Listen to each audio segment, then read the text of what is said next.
lighting up the region.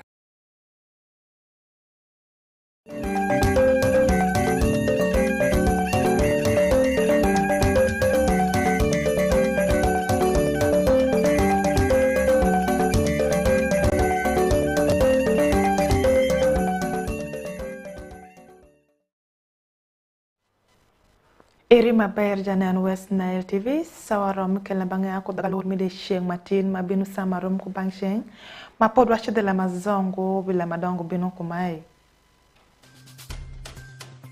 Uringluin mi rhino kudim vepi onwango beri thengi paponjiri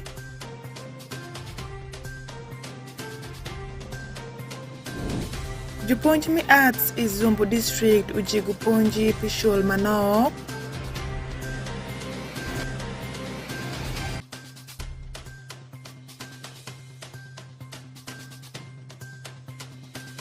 Jutela ya jumani nwangu luongu ni tiu karashelo kudhano mikabedu esha.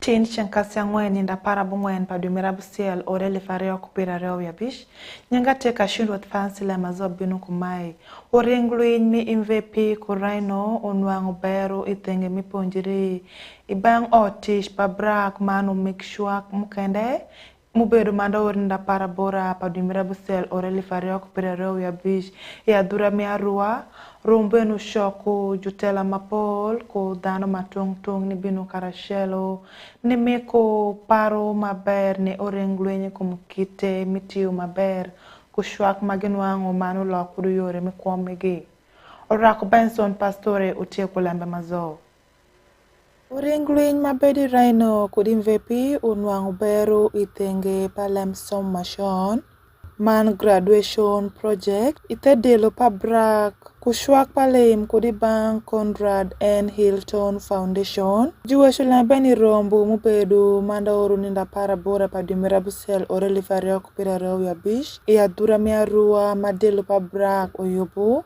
rombo enu shoku jutela matungtung o mikshwak PN project enu shaki oreli faria kupira reo ya reo Mubeshitu mi oruma eni idwi mirabungwen magikonyu awia matundu elifangwen kudaka rio pashu daka biru kumukende mapol Joseph Kabanda mutie project manager paponjiri pa awia mashon udua kufosh ni dila matungtung mutiu karashelo ite project eni Mane luongu jutela matungtung ni nenu niya gibinu karashelo Nitiyu ite project any. CBOs have been able now to implement the various strategies that we have taught them. Things to do with material development, class organization, way of handling children, parental engagement, training of teachers, and training of parents through parenting training. And right now we are seeing that it's really pleasing to see that most of the children that were just home during class time, right now they're at school. A number of them have transitioned to primary, and we're also seeing centers working with communities and parents to see that even if BRAC is planning to leave, they are taking on ownership. Teachers and parents are starting to contribute some little money towards feeding for their children, and some have even begun saving some money that will be used to pay the teachers when BRAC leaves. So it is amazing to see that the community is appreciating play-based learning. It's amazing to see that the community is determined to take on all the work that BRAC has been doing. So we are happy that today we have different stakeholders from the district and partners coming to celebrate with us. And then we in that we are able to forge a way forward and how we are going to sustain these results, especially to see that the little that has been obtained by these several CBOs can be sustained and potentially scaled across different other areas within West Nile. Saka Wilfred Mutie jawi komota BHP district miterego ufoyu dana munwango beru ithayub eni mane luongu geni nenu niagi tiyu karashelo man maber ithayub ne. This shirt, as I said, I bought it from one of the beneficiaries at 50,000. So if a local community member can make such and is able to get 50,000 per day, that's already success. The rest of the story you can tell it. Two, the capacity of CBOs that has been built, CBOs and refugee-led organizations, is a good step in the right direction, because that is the beginning of sustainability.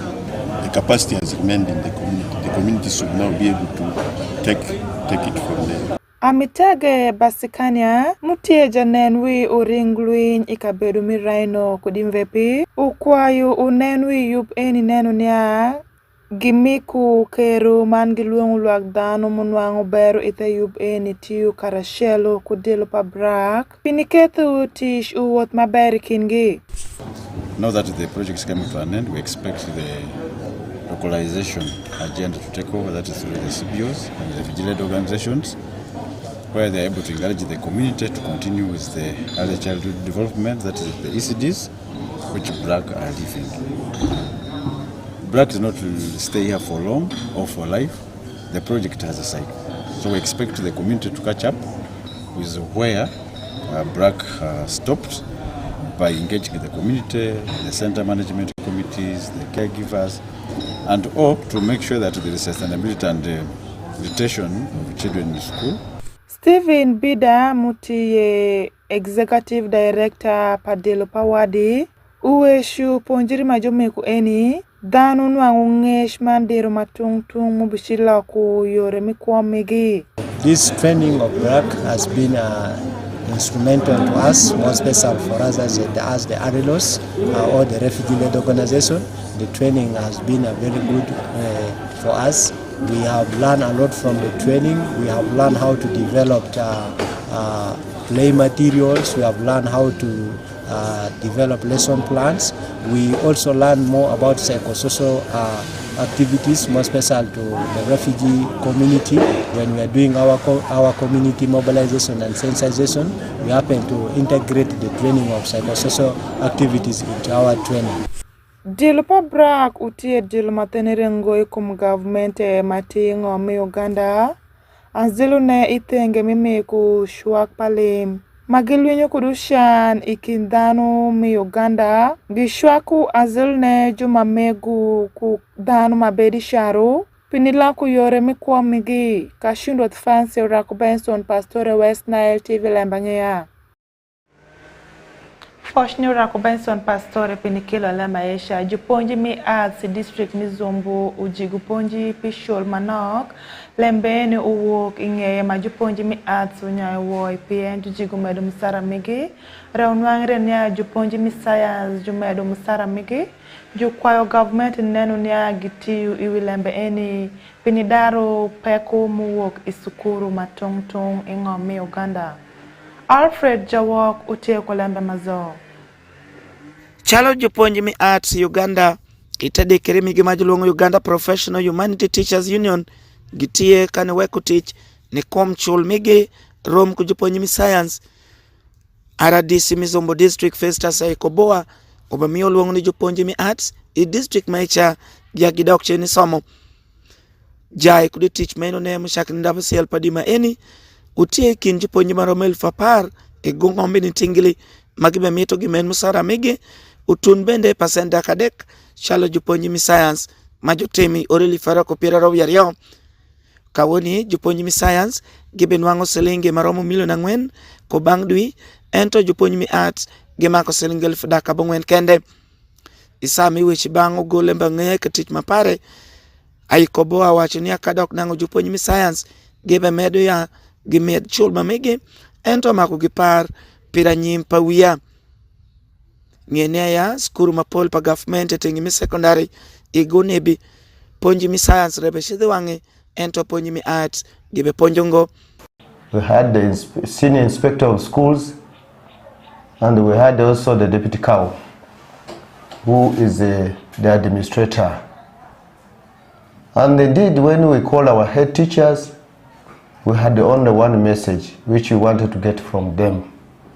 Whether in their schools the teachers are implementing the industrial action that which was supposed to be for the humanity teachers.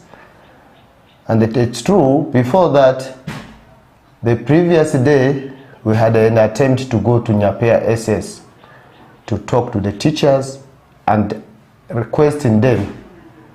Yes, it is true, the salaries of the humanity teachers have not been increased as like the one of their science teachers, but we should be mindful as people of Zombo about our learners. Given that the circumstances, the education in our area here is still lacking, we shouldn't really join some of these industrial actions simply because it has been put for us to join. Alfred Agwokoto, jawijuponyi mi St. Peter's College war Girls, enyutunia ya penchek mi Uganda, miyo kare peshol marom, nijiru tich pa governmente. En bende medunia ya governmente gidaru pinikwayo gi, ni medo chol ma enune, ento lembe majotemo podumbe iye. You, by the fact of being an arts teacher, fall within the humanities, and the industrial action as declared by the leadership of the humanities nationwide. Here at school in Zombo, we had a meeting where we upheld that we do not intend as administration that this industrial action may go because of the need of the students, and the child will suffer for the absence, the teacher is not in class. And we shared this in the staff room, staff meeting, the briefing to encourage them to stay on in the school to meet the needful for the child. Of course, as time went by, you realize that some teachers are absent, humanities and, well, of course also some science for other reasons. So I'm not sure if this absence is because of the strike or the absence is for other reasons, but a concerted absence can make me think they may be joining the industrial action. Weko teach pa joponji no weko skuru mapol ma joponji mi art supe igi ento ponji mi science obe medre wange kadok podi lembe maptera ma jonyutupe awia skuru le magitie kanwango peko itenge mi ponji mamege. Alfred Jawok, West Nile TV, LEMB ANGEYA. Ni wak maisha jutele district mera jumani onu angulongo nutiyu karashelo kulwak dano mikaberu esha lambenu wechire isa madil pa National Water and Sewerage Corporation odaro tishmigi miketupi i district esha PNP kare male dani district mera jumani bedu kupeko papi maleng onzima alan utie kwa lambe mazo. Dilu pa National Water and Sewerage Corporation Uganda ushoku rombo kujutela matungtungi district mira jumani manda urunda para bora pa duimira busel oreli fareo kupera reo ya bish magiweshu ikum kite magidaro kudu tish miketupi i district esha engineer Amayo Johnson mutie jeratish ashel kudilu pa National Water and Sewerage Corporation udua kuforce niluak dano mikaberu esha nimikugishwa ke yore matungtung niketu tishmigi woto maber. I want to thank the local leaders for the support because we have not had significant disruptions in terms of acquiring the sites, in terms of doing this and that and that. There are pockets, very few pockets where Ugandans, some Ugandans who have selfish interest are using the valuation by chief government of where the right is supposed to pass, and this is where it needs to help us. Because something for public interest should be supported. First of all, it takes a lot of energy to bring these projects here. Now when the project has come, we should all embrace.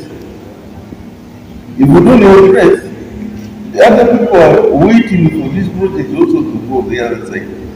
Dranga Geoffrey muti ngati ashel mulwaru ngompare kama jukethi pi eni ukwayo government ku otich manen wi lempa pi ni neno nia gilwaru gi pi eni ibe maber pien ginde bende gikonyo itenge mimi kungom niketu juger kudu pi eni pien peko pa pi maleng ubedule ikabedu eni Mangapi Lawrence Mutie Meya mi Ajumain Town Council Uluongu jutela matungtung ni nenu niya giketu pi isok miya windiri pien soku isha upeku pi maleng reunwangre dano matungtung luoru mangeo pin isok ne. I do not have public standpipe in our windiri market here. It is one stock market. It is one of the biggest market after Arua, and this market is supplying Juba. And so you should look at this market. At least we shall need not less than 3 public standpipes here, because it is an open market, and we do not have public standpipe at the main market. That is also an area that we should look at. This area of Ngwere, you remember when the managing director came here, it has been a very serious area that does not receive water. And so my cry is to National Water, the outcasts, those other rural villages in town. They are disturbing us.